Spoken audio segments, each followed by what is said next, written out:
ایک بادشاہ تھا جس کی 4 بیویاں تھیں۔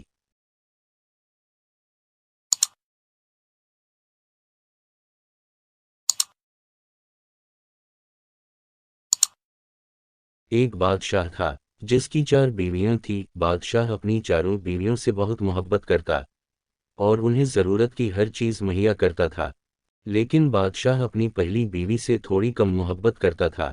بادشاہ کی زندگی ایسے ہی عیش و عشرت سے گزر رہی تھی۔ وقت گزرنے کے ساتھ ساتھ جب بادشاہ بوڑھا ہو گیا تو یہی بیویاں بادشاہ سے دور ہو گئیں۔ ایک روز بادشاہ شدید بیمار پڑ گیا۔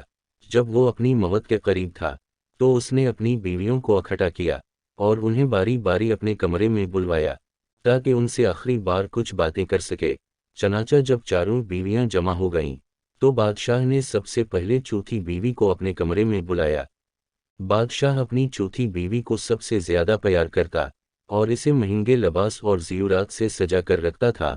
بادشاہ اس کو کہنے لگا کہ میں مرنے والا ہوں اور میں قبر میں تنہا نہیں جانا چاہتا، کیا تم قبر میں میرے ساتھ جانا پسند کرو گی؟ بادشاہ کی چوتھی بیوی نے افسوس کے ساتھ جواب دیا کہ میں ایسا نہیں کر سکتی، اور پھر خاموشی سے وہاں سے اٹھی اور کمرے سے باہر نکل گئی۔ پھر بادشاہ نے اپنی تیسری بیوی کو بلایا۔ بادشاہ کی تیسری بیوی نہایت ہی حسین و جمیل تھی، اور جب بادشاہ پڑوسی ممالک کا دورہ کرتا تو اس کو اپنے ساتھ دکھاوے کے لیے لے جایا کرتا تھا۔ بادشاہ نے اس سے بھی یہی سوال کیا کہ کیا تم میرے ساتھ میری قبر میں جانا پسند کرو گی؟ لیکن اس بیوی نے بھی افسوس کے ساتھ کہا کہ بادشاہ سلامت، میں آپ کی یہ خواہش پوری نہیں کر سکتی۔ میں اپنی زندگی سے محبت کرتی ہوں اور آپ کی موت کے بعد میں دوبارہ شادی کر لوں گی۔ یہ جواب سن کر بادشاہ کو بہت دکھ ہوا۔ پھر بادشاہ نے اپنی دوسری بیوی کو بلایا۔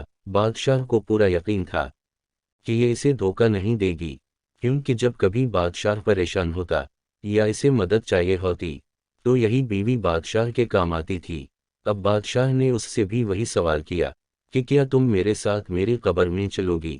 تو اس بیوی نے معذرت کے ساتھ جواب دیا کہ وہ اس بار بادشاہ کی مدد نہیں کر سکتی، ہاں لیکن وہ اس کی موت کے بعد جنازے کا اہتمام کر دی گی۔ ابھی دوسری بیوی کمرے میں ہی موجود تھی کہ ایک آواز آتی ہے، بادشاہ سلامت، آپ جہاں پر بھی جائیں گے میں آپ کے ساتھ جاؤں گی اور موت کے بعد بھی آپ کے ساتھ جانا پسند کروں گی۔ جب بادشاہ نے مڑ کر دیکھا تو یہ اس کی پہلی بیوی تھی جس کو بادشاہ بہت کم اہمیت دیتا تھا۔ بادشاہ یہ دیکھ کر بہت شرمندہ ہوا اور کہنے لگا کہ مجھے افسوس ہے کہ میں تمہاری اچھی طرح سے دیکھ بھال نہ کر سکا، اور اپنے کیے پر شرمسار ہو گیا۔